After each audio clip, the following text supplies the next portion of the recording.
തൃത്താല മണ്ഡലം തിരിച്ചുപിടിച്ച് UDF. VT ബൽറാമിന് മുന്നിൽ ഇത്തവണ മന്ത്രി MP രാജേഷിന് അടിപതറി. വോട്ടെണ്ണലിന്റെ ആദ്യ റൗണ്ട് മുതൽ തന്നെ VT ബൽറാം ലീഡ് പിടിച്ച് മുന്നേറി. 8385 വോട്ടിന്റെ ഭൂരിപക്ഷത്തിലാണ് VT ബൽറാം തൃത്താല മണ്ഡലം തിരിച്ചുപിടിച്ചത്. വോട്ടെണ്ണൽ ആരംഭിച്ചപ്പോൾ മുതൽ തന്നെ വ്യക്തമായ മുൻതൂക്കം VT ബൽറാം നിലനിർത്തി. 4ാം റൗണ്ട് എണ്ണിയപ്പോഴേക്കും UDF വിജയം ഉറപ്പിച്ചു.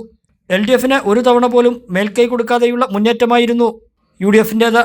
ആകെ പോൾ ചെയ്ത 1,59,558 വോട്ടിൽ 76,427 വോട്ട് VT ബൽറാം നേടി. MP രാജേഷിന് 68,042 വോട്ടാണ് ലഭിച്ചത്. NDA സ്ഥാനാർത്ഥി V ഉണ്ണികൃഷ്ണന് 15,051 വോട്ടും SDPI സ്ഥാനാർത്ഥി ഷഹീർ ചാലിപ്പുറത്തിന് 17,046 വോട്ടും ലഭിച്ചു. വോട്ടെണ്ണൽ 5ാം റൗണ്ടിലെത്തിയപ്പോൾ തന്നെ VT ബൽറാം വിജയം ഉറപ്പിച്ചിരുന്നു. പിന്നീട് ഭൂരിപക്ഷം അറിയാൻ മാത്രമാണ് ഉണ്ടായിരുന്നത്. 12,000-ന് മുകളിലെത്തിയ ഭൂരിപക്ഷം നാഗല്ലശ്ശേരിയിലെയും തിരുമിറ്റക്കോട്ടെയും വോട്ടെണ്ണൽ പൂർത്തിയായതിനു ശേഷമാണ് 8,000-ലേക്ക് താഴ്ന്നത്.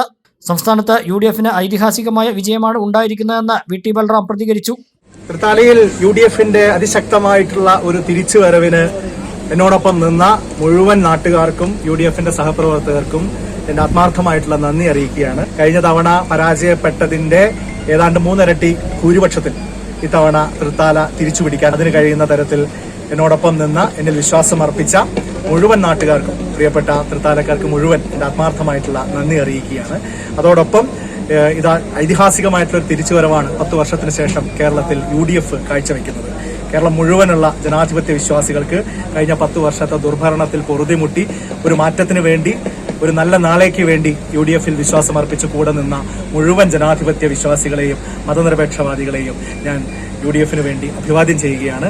നിങ്ങൾ ഞങ്ങളിൽ അർപ്പിച്ച വിശ്വാസം അത് പൂർണ്ണമായി കാത്തു സംരക്ഷിച്ചുകൊണ്ട് ഞങ്ങൾ ഈ ഉത്തരവാദിത്വമായിട്ട് മുന്നോട്ട് പോകും. തുടർന്നും നിങ്ങളുടെ എല്ലാവരുടെയും പിന്തുണയുണ്ടാകണമെന്ന്